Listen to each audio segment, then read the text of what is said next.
Morning, Friday, the 16th of April. And I guess I've just been sort of throwing some things around in my mind. Last Sunday, at the evening service, I talked a little bit about the disciples' sense of loss of Jesus and the difficulty in coming to terms with that. And I talked a little bit about how we try and use words when we talk to somebody who's lost somebody, for example, or that sort of thing. And sometimes that isn't necessarily the thing that's needed. And sometimes it's just about being alongside somebody, just sitting there. And then I was reading just a novel, and in it somebody's lost somebody close to them, and they're struggling to come to terms with the grief that they're feeling and the sense of guilt and anger and all sorts of other things that go alongside that. And then I started to think about where this pandemic has left us in terms of grief. Many people, many families, of course, have physically lost a member to this dreadful disease. They've died, and they've not been able to see them when they were dying, and they weren't able to visit them previously, and all sorts of other things. And that grief just must be appalling. But I think it's bigger than that. I think that there are many other things for which people are grieving as a result of what's happened.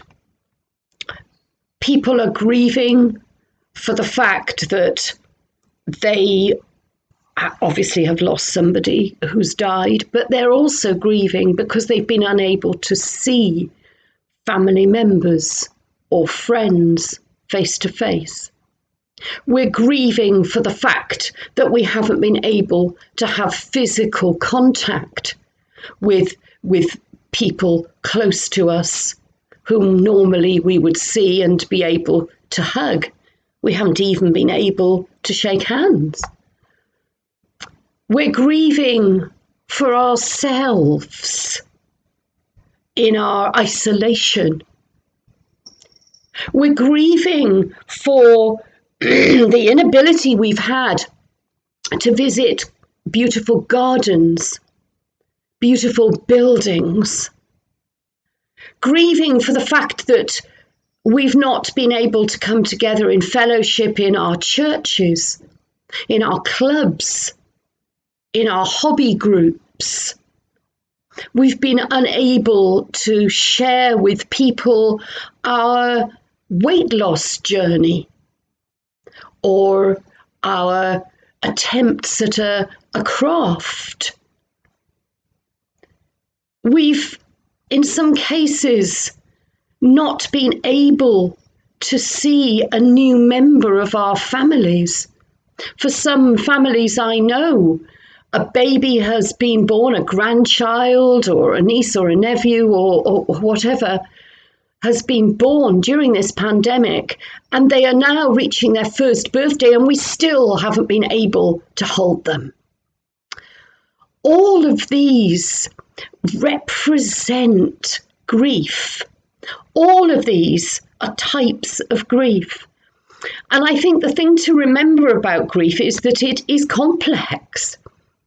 It's about loss, of course, and it will often manifest itself in unexpected ways, in crying at something we wouldn't perhaps usually cry at, being angry or short-tempered in a situation where usually we would take it in our stride, being afraid, fearful or anxious of doing things that historically we did perfectly happily without really thinking about them.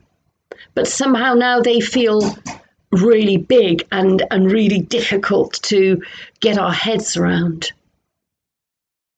There are so many manifestations of this grief.